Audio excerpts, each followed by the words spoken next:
Nous ne pourrons jamais, ni par le raisonnement, ni par la discussion, ni par l'insistance, ni par la persuasion, ni par les caresses, obliger à une âme à devenir un enfant de Dieu.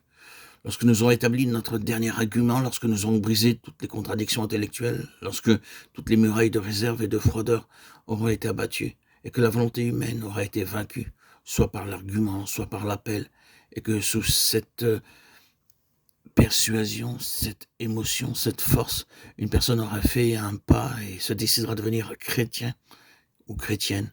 Elle pourra cependant n'être pas davantage une chrétienne ou un chrétien qu'elle ne l'était auparavant, alors qu'elle se trouvait derrière tous ces remparts. Ce n'est pas là le chemin. Cette chose doit venir de Dieu et rien ne peut produire l'état de fils qu'un engendrement par le Saint-Esprit. Des multitudes de soi-disant chrétiens sont dans une fausse position parce que ce fait n'a pas été reconnu. Ils portent le titre de chrétien parce qu'ils sont d'accord avec certaines propositions, à cause d'une émotion, à cause d'une décision qu'ils ont prise, sous une persuasion ou sous une influence humaine. Ce n'est ici que la suite de ce que nous avons dit au sujet de Caïn.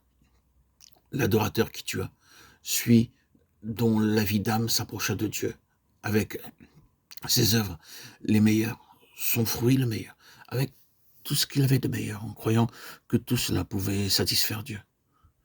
Ce n'est pas possible. Des multitudes de gens agissent sur cette même base et pensent pouvoir être acceptés et être enfants de Dieu.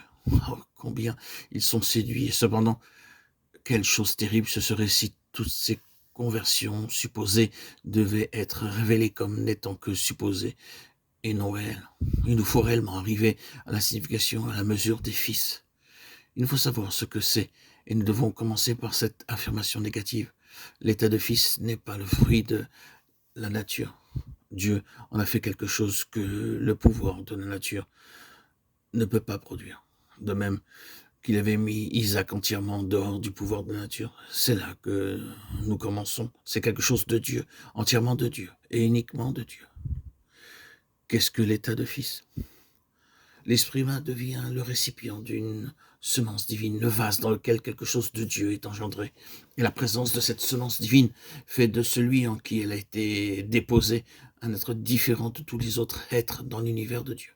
Nous sommes à cause d'un mystère secret et caché en nous, à cause de quelque chose qui a été déposé au centre même de nous, de notre être, à cause de cette présence. Nous sommes autres et différents de tous les autres êtres de la création. Dieu a engendré son Fils dans l'esprit humain. Il y a dans l'enfant de Dieu ce sur qui reposent les yeux de Dieu, comme lui appartenant à lui-même, ce qui est venu de lui, et qui est une part de lui-même. Et ses yeux s'arrêtent sur cela comme sur un enfant chéri. Or, c'est là une vérité profonde à l'égard de tous ceux qui sont des enfants de Dieu, et qui rendent toute chose possible à Dieu, et à nous, en lui. Tout est lié à la présence réelle de ce qui est de Dieu dans notre esprit humain. L'état de fils a commencé, il a été introduit au centre de notre être. Et lorsque cela est vrai de nous, lorsque c'est une actualité, alors l'esprit lui-même rend témoignage à notre esprit que nous sommes enfants de Dieu.